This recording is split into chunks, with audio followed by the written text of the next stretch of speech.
In terms of the energy saving, Dean's going to do the power consumption demonstration now.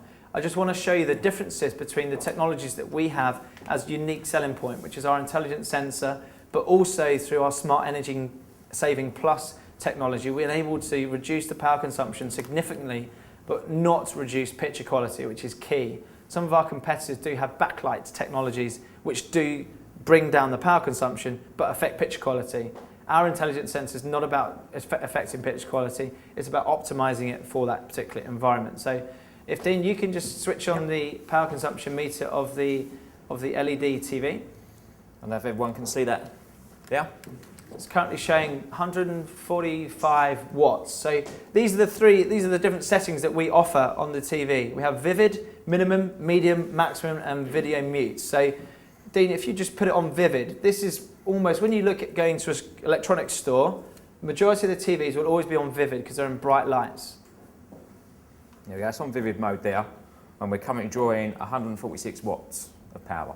Okay, so now Dean, if you drop that down to minimum level through the remote control. Just press the green button, the energy saving button.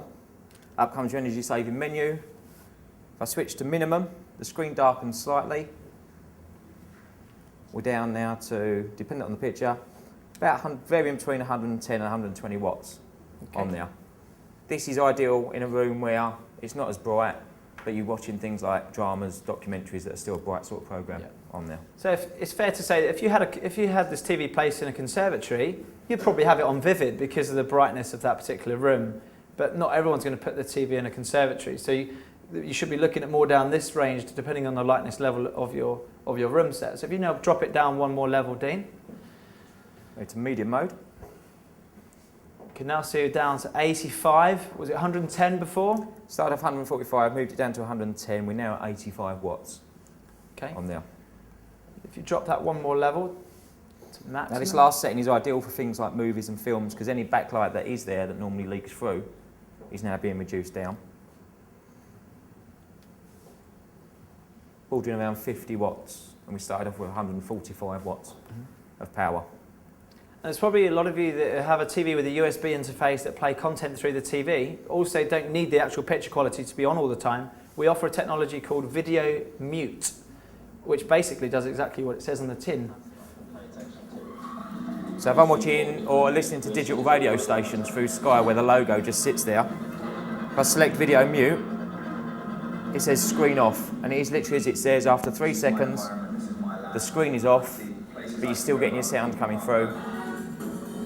We're now down to 31 watts, after starting off at 145. So when you consider, if you're watching at home, and you're in the kitchen, but you want the audio coming from the TV, when you consider that's pulling 145 watts, you're saving over 110, 120 watts, just by, you're not even losing anything, because you're still getting the same thing from the television. So these are really innovative technologies that we offer, which are unique to LG to really give an optimum picture quality. And if you can't be bothered to go through these different settings at home, because personally, I wouldn't want to go through all these different settings, I would just select intelligent sensor. I want it to automatically do it for me.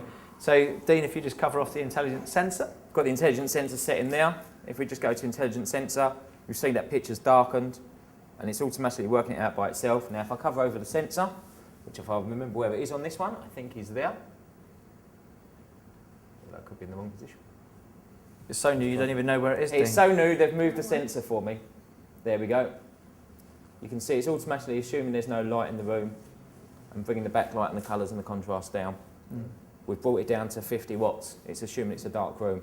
Now, so I switch on the light bulb, the light comes back on, the TV recognises that, and then brings the picture up to. What we can do on the round table is we can actually switch all the lights off in here after we stop filming, and you'll see it almost like a living room set. We'll switch the lights off. Bex will get up and on the table and start dancing, and then we can do the differences. Okay. So now we're going to show you the difference of power consumption between LED, LCD, and plasma. So, Mr. Dean. Let's back on vivid mode. Right. This is currently going to be running onto the LCD. So these are both on vivid mode, so these are both on the same mode on there. So this is drawing 144 watts on vivid mode on the LCD, on the LED. And the LCD on the same mode currently drawing 220 watts. of power on there. Okay. And again, we can do the same things with that and go through minimum, medium, maximum on there. Okay, so they're all the same settings, aren't they, in terms of picture? Yep. So you got, you can see yourself saving 60 watts constantly, which is pulling difference. And when you work that out over a year, it could be anything from £50, £100, depending on how often, obviously, you're watching TV and obviously when you're watching. so you can bring that down 120 watts on medium, maximum down to 68. And then on screen off mode, it will become even less because we're not using the screen again, we're using the speakers. But you can see you start off a lot higher on the LCD than what you do on the LED. Okay, So, if you can now just show the difference between plasma. I know that a lot of people in the room are big favourites of plasma, and we are as well. But I think it's important to say that the new technologies of LED are really starting to get close to plasma in terms of pitch quality, but also have the added benefits of saving you money off your electricity bills and also being more better for the environment because they're mercury-free LED. The LED lamps are mercury-free. So it might take Dean a couple of minutes to do that, but hopefully then you'll be able to see even more of a rapid difference between the two. So we'll be using the same power meter, okay? And we're now going onto the same mode of vivid mode to kick us off, so that we know we're all running onto the exact same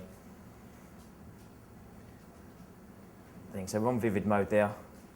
See now we're drawing 326 watts on the plasma compared to starting off on 140 on the LCD, I'd say on the LED. So it's a big jump and a big energy saving without using any of the additional factors on there. And again, with your energy saving buttons, you can then bring that powers down. Minimum mode drops it down to sub 300. We then go maximum mode, or so medium mode, around the 215 mark. So we're still higher than the LED was on there. And even on maximum mode, you bring that picture down to roughly the equivalent of the LED. So the LED on its vivid mode is drawing roughly the same power as the plasma is on its maximum energy saving mode.